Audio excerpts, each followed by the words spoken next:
नमस्कार, सुप्रभात सभी ट्रेनी। आज की इस वीडियो के माध्यम से ट्रांजिस्टर के बारे में देखेंगे। मुझे आशा है कि आज की इस वीडियो की पूर्ण होने के बाद सभी जो ट्रेनी हैं वो निम्न जो मैंने टॉपिक लिखे हैं इन टॉपिकों के योग्य हो जाएंगे। ट्रांजिस्टर के आज हम इस वीडियो के माध्यम से हम देखेंगे कि ट्रांजिस्टर कितने प्रकार के होते हैं, ट्रांजिस्टर जो बनाने की विधि है उनके बारे में चर्चा करेंगे। और तीसरा जो टॉपिक होगा अपने पास एनपीएन बाय पीएनपीएन ट्रांजिस्टर के हम कार्य देखेंगे, किस प्रकार से कार्य करते हैं। आगे के जो टॉपिक होंगे ट्रांजिस्टर कैरेक्टरिस्टिक, गेन देखेंगे ट्रांजिस्टर का, और ट्रांजिस्टर संयोजन देखेंगे, वो अगले वीडियो के अंदर देखेंगे। आज केवल मैं इन्हीं 3 टॉपिक के बारे में आपको बताऊंगा। ट्रांजिस्टर से संबंधित इन 3 टॉपिक के बारे में आज हम चर्चा करेंगे। इन्हीं 3 टॉपिक को ध्यान में रखते हुए मुझे आशा है कि सभी ट्रेनी इसकी पूर्ण जानकारी प्राप्त करेंगे। तो मैं शुरुआत कर रहा हूं कि ट्रांजिस्टर के लिए तो ट्रांजिस्टर देखते हैं हम। ट्रांजिस्टर जो है वो एक सेमीकंडक्टर डिवाइस है। ट्रांजिस्टर है वो एक सेमीकंडक्टर डिवाइस है। ट्रांजिस्टर है वो सॉलिड स्टेट डिवाइस, अर्धचालक युक्ति है या सेमीकंडक्टर भी कह सकते हैं। अंग्रेजी में इसे सेमीकंडक्टर कहते हैं, जिसमें या ट्रांजिस्टर में हम देखते हैं कि अपने पास ट्रांजिस्टर है उसके जो 3 टर्मिनल होंगे वो 3 टर्मिनल होते हैं बेस, एमिटर और कलेक्टर। ये ट्रांजिस्टर है वे 3 टर्मिनल होते हैं। इसका जो प्रयोग है, ट्रांजिस्टर का जो प्रयोग है वो प्रयोग हम देखेंगे। तो ट्रांजिस्टर एज ए एम्प्लीफिकेशन, तो ट्रांजिस्टर का जो प्रयोग है वो एम्प्लीफिकेशन कार्यों के लिए किया जाता है। और शॉर्टकट में हम देखें कि अपना जो क्वेश्चन आता है वो आता है एम्प्लीफिकेशन या एम्पलीफायर। ट्रांजिस्टर है, सबसे पहला अपना जो टॉपिक है मैंने लिखा है वो लिखा है कि ट्रांजिस्टर कितने प्रकार के होते हैं। तो हमें पता रहना चाहिए कि ट्रांजिस्टर है वो 2 प्रकार से होते हैं। एक होगा ट्रांजिस्टर अपने पास पीएनपी और दूसरा होगा अपने पास एनपीएन। यहां पे मैं सिंबल बना रहा हूं ट्रांजिस्टर का सिंबल। सभी ट्रेनी को पता रहना चाहिए कि अपने पास 2 प्रकार के जो ट्रांजिस्टर होते हैं उन्हीं ट्रांजिस्टर का हमें सिंबल पता रहना चाहिए।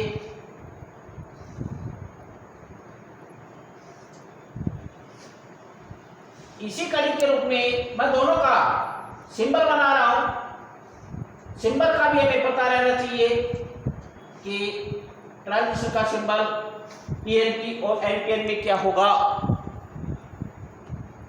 ट्रांजिस्टर का जो सिंबल होता है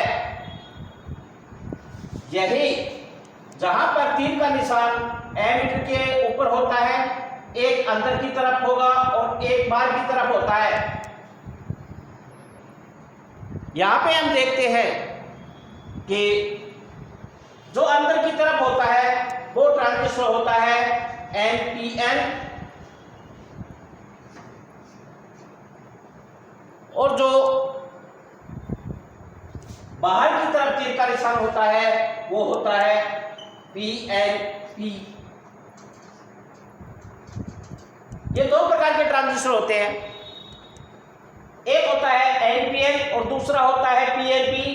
तीर के निशान से सिंबल के जो तीर का निशान होता है वो हमेशा एमीटर के ऊपर होता है। इसी चीज का भी हमें पता रहना चाहिए। जो तीर का निशान अंदर की तरफ होता है वो होता है एनपीएन, और जो निशान तीर का जो निशान होता है वो बाहर की तरफ होता है, तो वो होता है पीएनपी ट्रांजिस्टर। इनके जो 3 टर्मिनल होते हैं, वो 3 टर्मिनल से जो तीर का निशान होता है वो हमेशा एमिटर के ऊपर होता है और बीच में हमेशा बेस होता है, और जो बचा हुआ वो कलेक्टर हो गया। इसी प्रकार से पीएनपी ट्रांजिस्टर में भी देखते हैं, तीर का निशान हमेशा एमिटर की तरफ होता है, बीच का जो भाग होता है उसे हम बेस बोलते हैं, और बचा हुआ है ये कलेक्टर है। इस प्रकार से हमें सिंबल की जानकारी भी चाहिए। तो ट्रांजिस्टर है वो 2 प्रकार के होते हैं, एक होता है एनपीएन ट्रांजिस्टर और दूसरा होता है पीएनपी ट्रांजिस्टर। पीएनपी और एनपीएन दोनों प्रकार के जो ट्रांजिस्टर होते हैं वो हम देखेंगे कि जो करंट का जो चालन होता है इन दोनों में हम देखते हैं, इन दोनों में हमें करंट का जो चालन देखते हैं वो होता है होल्स तथा फ्री इलेक्ट्रॉन्स। होल्स और फ्री इलेक्ट्रॉन्स के द्वारा संपन्न होता है। तो यहाँ पे मैं सिंबल बना रहा हूं, अपने पास जिस प्रकार से हमने डायोड में देखा था उसी प्रकार से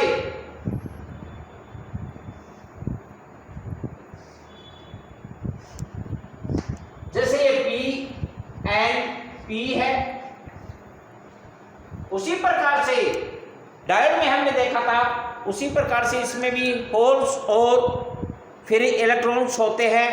तो ट्रांजिस्टर में भी क्या होता है, दोनों ट्रांजिस्टर में अगर हम करंट का जो चालन देखते हैं वो करंट का जो चालन होगा वो होल्स और इलेक्ट्रॉन्स के माध्यम से होता है, क्योंकि यह भी जैसे हमने डायोड में देखा था, उस डायोड में 2 पदार्थ बनाए थे हमने, एक पदार्थ बनाया था पी पदार्थ और एक पदार्थ बनाया था एन पदार्थ। इन दोनों के बारे में हमने चर्चा डायोड में कर चुके हैं। इसे बाइपोलर ट्रांजिस्टर भी कहते हैं। ट्रांजिस्टर का हम बाइपोलर ट्रांजिस्टर भी कहते हैं। इसके विपरीत यूनिपोलर ट्रांजिस्टर, जो यूनिपोलर ट्रांजिस्टर होते हैं, यूनिपोलर ट्रांजिस्टर में करंट का जो चालन होता है वो केवल एक ही प्रकार के आवेश वाहकों के द्वारा होता है, उन्हें यूनिपोलर ट्रांजिस्टर कहते हैं। एक होता है बाइपोलर ट्रांजिस्टर, बाइपोलर, और एक होता है यूनिपोलर। तो हमने यूनिपोलर में देखा है कि यूनिपोलर में हमने क्या देखा है कि एक ही आवेश वाहक के द्वारा जिस ट्रांजिस्टर में चालन का करंट होता है उन्हें हम यूनिपोलर कहते हैं। केवल एक ही प्रकार से मतलब है उसमें जिसमें करंट का जो चालन क्या तो होल्स से होगा या फिर इलेक्ट्रॉन से होता है, एक से होगा, उन ट्रांजिस्टरों को हम यूनिपोलर ट्रांजिस्टर कहते हैं। इसी कड़ी के रूप में हम बाइपोलर ट्रांजिस्टर भी, तो बाइपोलर ट्रांजिस्टर का मतलब है इसमें जो करंट का जो चालन होता है या करंट का जो प्रवाह होता है वो करंट का प्रवाह होल्स और फ्री इलेक्ट्रॉन्स इन दोनों के द्वारा करंट का जो चालन होता है, इसलिए इन्हें बाइपोलर ट्रांजिस्टर भी कहते हैं। बाइपोलर ट्रांजिस्टर के अंदर जो करंट का चालन होता है वो होल्स और इलेक्ट्रॉन्स के द्वारा होता है, होल्स और इलेक्ट्रॉन के द्वारा होता है। इसीलिए इन ट्रांजिस्टरों को हम बाइपोलर ट्रांजिस्टर कहते हैं। लेकिन यह मतलब नहीं है कि यूनिपोलर ट्रांजिस्टर नहीं होता। यूनिपोलर ट्रांजिस्टर भी होते हैं जिनमें केवल जो आवेश वाहक होते हैं उनमें हम क्या तो होल्स या फ्री इलेक्ट्रॉन्स के माध्यम से ही करंट का चालन होता है। यूनिपोलर ट्रांजिस्टर को हम बोलते हैं अपने पास एक, और वो होता है ड्यू जर्मेनियम या सिलिकॉन ट्रांजिस्टर, इसके बारे में भी हम चर्चा करेंगे। ट्रांजिस्टर का जो निर्माण होता है या ट्रांजिस्टर को जब हम बनाते हैं तो ट्रांजिस्टर निर्माण है या बनाना है तो जर्मेनियम तथा सिलिकॉन नामक जो अपने पास अर्धचालक होते हैं उनका प्रयोग किया जाता है।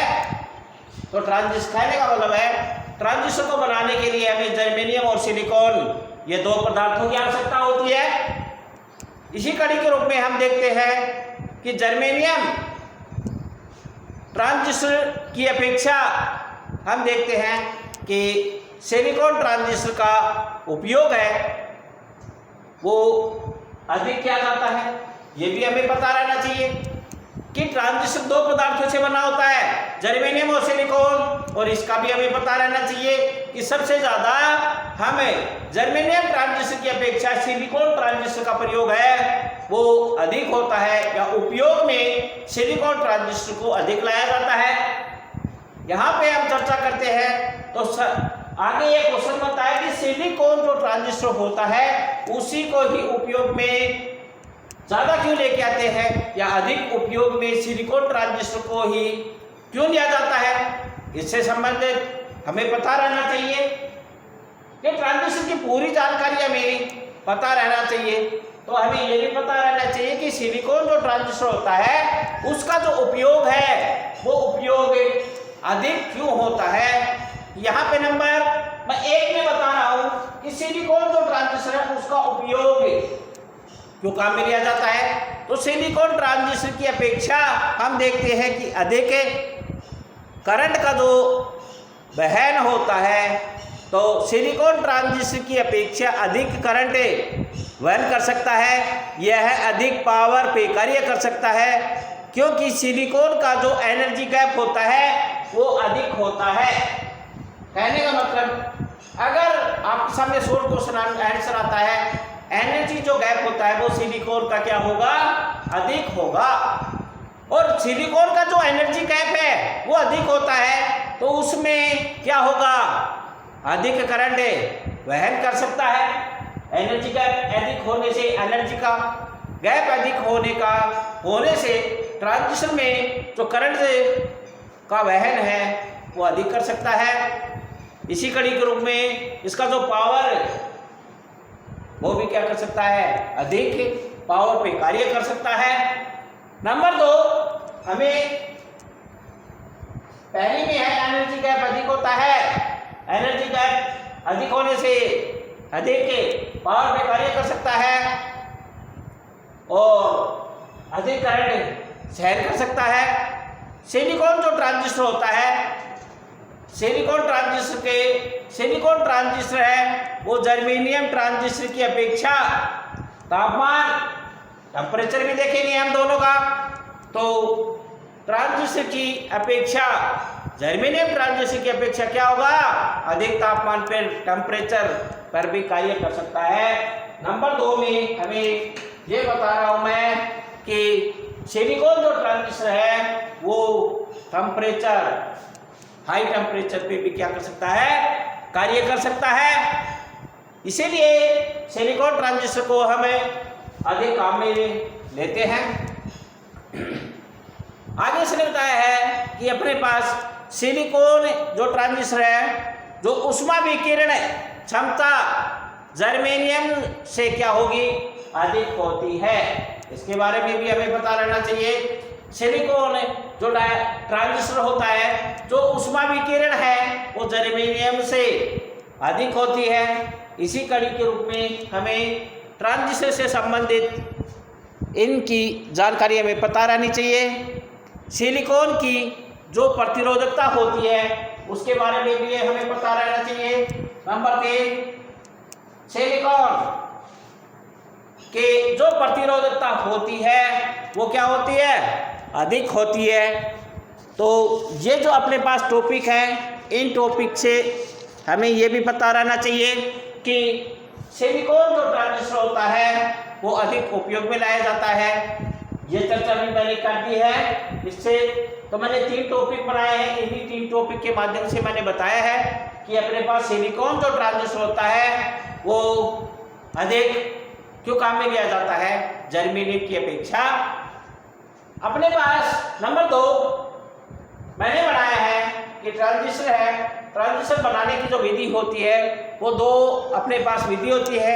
एक होती है संगम विधि और दूसरी होती है पॉइंट कॉन्टैक्ट विधि। इन दोनों विधि के बारे में हम चर्चा करेंगे। पहली टॉपिक को मैंने ध्यान में रखते हुए ट्रांजिस्टर दो प्रकार के बताए हैं। एक प्रकार का एनपीएन ट्रांजिस्टर होता है और दूसरे प्रकार का मैंने पीएनपी ट्रांजिस्टर बताया है। सिलिकॉन ट्रांजिस्टर काम में लिया जाता है, देख क्यों, इसके बारे में भी मैंने चर्चा की है। नंबर दो टॉपिक के ऊपर चलते हैं तो दूसरा टॉपिक देखते हैं ट्रांजिस्टर बनाने की विधि। इस पे हम चर्चा करेंगे। ट्रांजिस्टर बनाने की जो विधि होती है वो होती है, एक संगम विधि होती है और दूसरी होती है पॉइंट बनाने की विधि, मेथड। तो ट्रांजिस्टर बनाने की विधि मैंने दो विधि में से पहले नंबर एक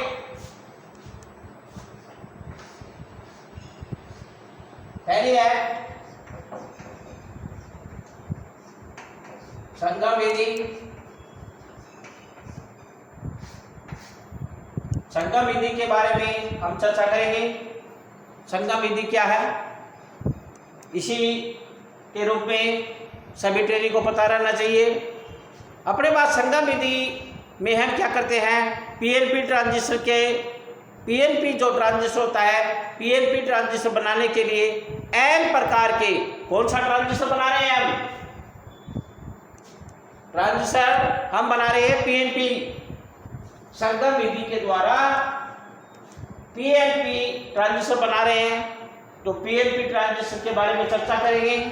उसके बाद में एनपीएन देखेंगे। तो पीएनपी का पता लग जाता है तो हम एनपीएन भी बना देंगे संगम विधि के द्वारा। यहाँ पे मैं चर्चा कर रहा हूँ पीएनपी बनाने की विधि। पीएनपी बनाने की विधि से हम क्या करेंगे कि पीएनपी ट्रांजिस्टर बनाने के लिए एन प्रकार के एन देखते हैं। यहाँ पे एन सेट में है पीएनपी में, तो एन प्रकार के छोटे टुकड़े पर दोनों ओर से एन प्रकार का एक टुकड़ा लिया है, एक छोटा टुकड़ा लिया है और उसके दोनों तरफ से बोल सकते हैं या दोनों ओर से 500 सेंटीग्रेड से 600 सेंटीग्रेड तापमान पर, तापमान कितना लिया है 500 सेंटीग्रेड से 600 सेंटीग्रेड। फिर से रिपीट कर रहा हूं, एन प्रकार का छोटा टुकड़ा लिया है, उसके दोनों ओर से, दोनों तरफ से 500 सेंटीग्रेड से 600 सेंटीग्रेड तापमान पर इंडियम की जो अशुद्धि मिलाते हैं वो देखेंगे हम। डायोड में इससे संबंधित हमने देखा भी है। तो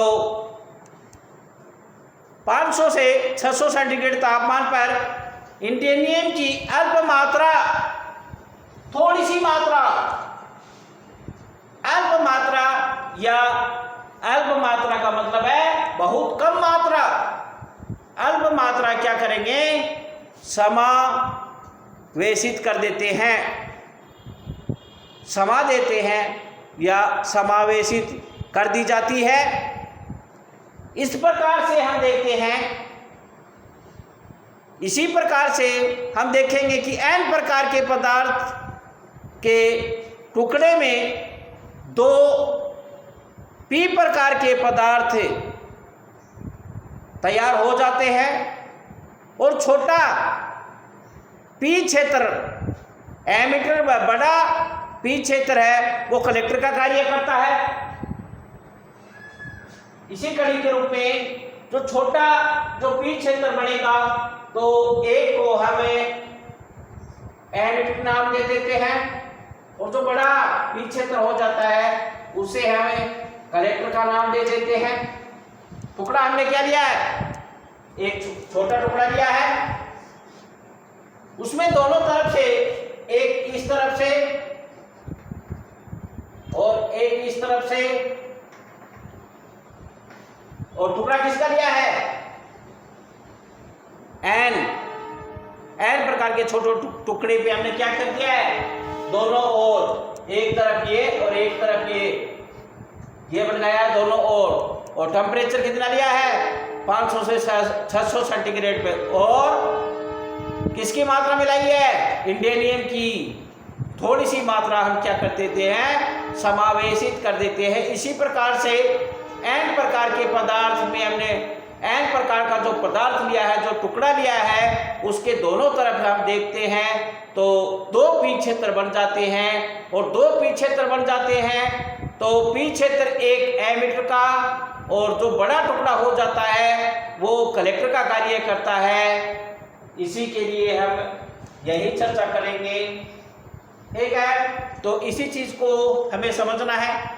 तो पी क्षेत्र दो बन जाते हैं, पी क्षेत्र दोनों तरफ करते हैं तो एक पी क्षेत्र वो एमीटर हो जाता है, और बड़ा पी क्षेत्र होता है वो कलेक्टर बन जाता है या कलेक्टर का कार्य करता है। बीच का जो अपने पास बचा हुआ जो टुकड़ा है वो क्या करता है, वो बेस का कार्य करता है। इन तीनों क्षेत्रों को हम देखें तो तीनों क्षेत्रों में हम क्या करते हैं, एक एक संयोजित लैक्स या तार निकाल दिए जाते हैं। इसी कड़ी के रूप में आगे की तरफ देखते हैं। इसी प्रकार हमें जो पीएनपी ट्रांजिस्टर बनाया है उसी प्रकार से हम पीएनपी की जगह एनपीएन ट्रांजिस्टर भी बना सकते हैं। और एनपीएन ट्रांजिस्टर में हम देखेंगे तो पीएनपी में बनाने के लिए हमने किसका टुकड़ा लिया था, एन का लिया था। इसी प्रकार से जब हम एनपीएन ट्रांजिस्टर बनाते हैं तो पी प्रकार के हम एक छोटा टुकड़ा लेते हैं और उसके दोनों तरफ वो ही कार्य प्रणाली होगी। 500 से 600 सेंटीग्रेड तापमान पर क्या कर देते हैं, उसमें हमने इंडियम की अल्प मात्रा मिलाई थी। यहाँ पर हम एनपीएन में मिलाएंगे, आर्सेनिक की अल्प मात्रा समावेशित कर देते हैं। और इसी प्रकार से उसमें एक जो टुकड़ा होगा वो बन जाता है एमीटर, और एक जो बड़ा जो पार्ट होता है वो कलेक्टर बन जाता है। इसी प्रकार से हम संगम विधि के द्वारा दोनों पीएनपी और एनपीएन ट्रांजिस्टर बना देते हैं। फिर से मैं रिपीट कर रहा हूँ, सभी ध्यान में रखना। पहले मैं पीएनपी बना रहा हूँ तो पीएनपी में हमने क्या किया, इसमें बीच में क्या है, एन का एक छोटा टुकड़ा लेते हैं और इसमें दोनों तरफ से यहां पे देखते हैं, दोनों तरफ, एक तरफ ये और एक तरफ ये, 500 से 600 सेंटीग्रेड तापमान पर इसमें एन लिया है। तो इसमें जो अशुद्धि अल्प मात्राएं दोनों तरफ जो समावेशित करेंगे वो इंडियम की करेंगे, इंडियम की करते हैं। और यहां पर हम देखते हैं कि जो एक है वो अपने पास पी क्षेत्र है वो एमीटर बन जाता है, और जो दूसरा वो जो बड़ा पी क्षेत्र है वो कलेक्टर बन जाता है, और बीच का जो बचा होता है वो बेस बन जाता है। इसी प्रकार से एनपीएन ट्रांजिस्टर में हमें बीच में देखते हैं पी पदार्थ है, पी पदार्थ का एक छोटा टुकड़ा लेते हैं और उसमें दोनों ओर से या दोनों तरफ से इसी टेम्परेचर 500 से 600 सेंटीग्रेड तापमान पर इसमें हमने आर्सेनिक समावेशित कर देते हैं। और समावेशित कर देते हैं तो यहाँ पे हम देखते हैं कि एक एन क्षेत्र एमीटर बन जाता है, और बड़ा जो एन क्षेत्र होता है वो कलेक्टर बन जाता है, और बीच का जो बचा हुआ है वो बेस बन जाता है। इस संगम विधि के द्वारा हमें ट्रांजिस्टर को बनाने के दोनों तरीके देखे हैं। और उसके बाद में हम देखते हैं दूसरा जो होगा वो होगा पॉइंट या बिंदु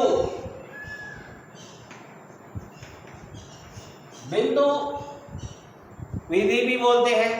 बिंदु कांटेक्ट विधि भी बोलते हैं।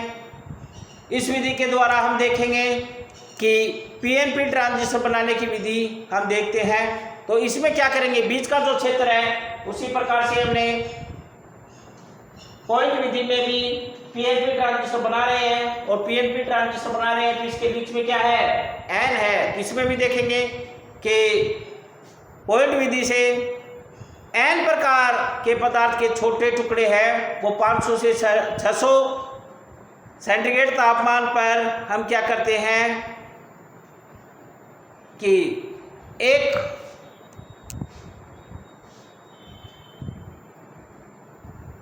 पॉइंट विधि या इंड्यूम युक्त स्टील की 2 पतली छड़ें एक प्रकार से या इस प्रकार से हम क्या कर देते हैं, समावेशित की जाती है कि वो आपस में न छुएं, और उनके बीच का एक पतला जो तार होता है वो एन प्रकार का या एन क्षेत्र बचा रहे। एक जो छड़ होगी वो एमीटर और दूसरी छड़ होती है वो कलेक्टर का कार्य करता है, और बीच का जो पतला जो क्षेत्र होगा वो बेस का कार्य करता है। तो यहाँ पे हम देखते हैं कि एन प्रकार का एक छोटा टुकड़ा लेते हैं, पीएनपी ट्रांजिस्टर बना रहे हैं, एन प्रकार का एक छोटा टुकड़ा लिया, पॉइंट या बिंदु विधि, उसके द्वारा हम क्या कर लेते हैं कि 2 पीतल की या स्टील की 2 छड़ लेते हैं, और उस पर हम इसी प्रकार से इस 500 से 600 सेंटीग्रेड तापमान पर इन छड़ों को एक पॉइंट के द्वारा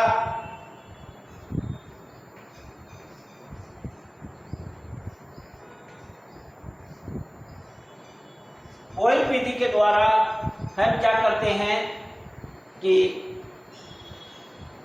इंडेनियम की अर्ध मात्रा हम लगा देते हैं।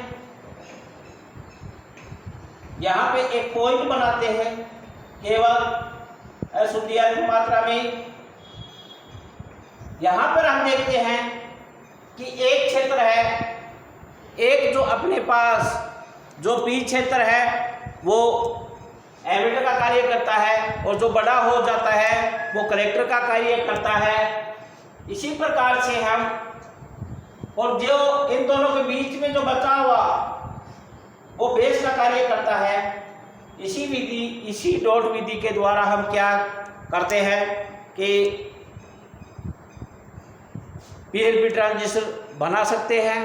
उसी कड़ी के रूप में आगे की तरफ हम देखें तो इस पूरे संयोजन को एक कठोर प्लास्टिक या अन्य उपयुक्त पदार्थ में हम क्या कर देते हैं, कवर कर देते हैं या बंद कर देते हैं। इसी प्रकार से हम क्या करेंगे, पीएनपी बनाया है उसी प्रकार से एनपीएन ट्रांजिस्टर भी बनाएंगे।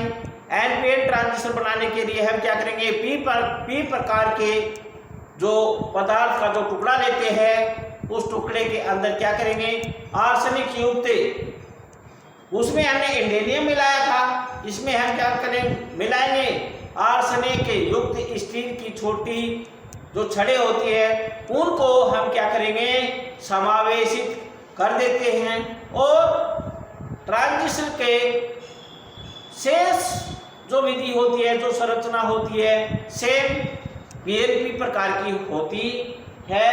तो यहाँ पे हम देखते हैं कि एक बनाते हैं, दूसरे की बनाने की विधि सेम उसी प्रकार से होती है।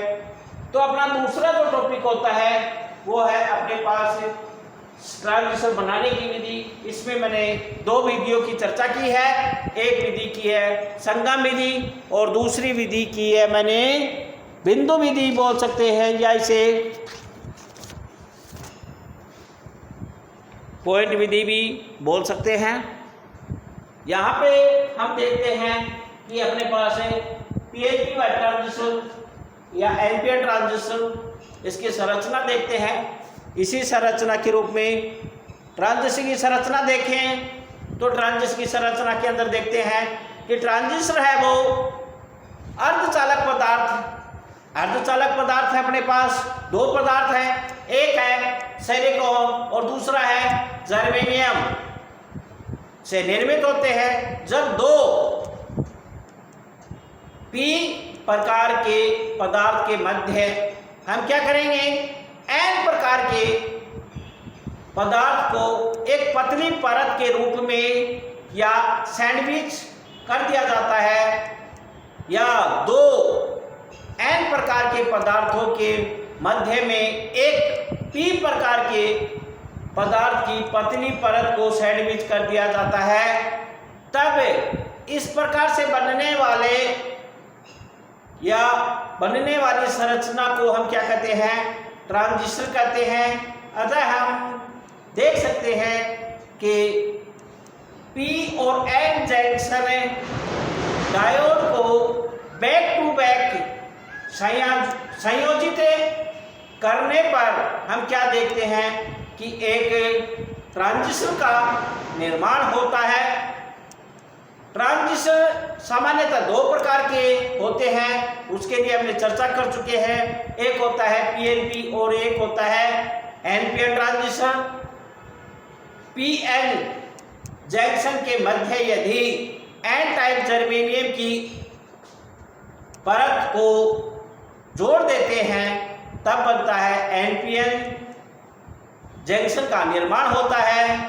यदि PN जंक्शन के मध्य P टाइप जर्मेनियम परत को जोड़ देते हैं तो वो बन जाती है PNP ट्रांजिस्टर का निर्माण होता है।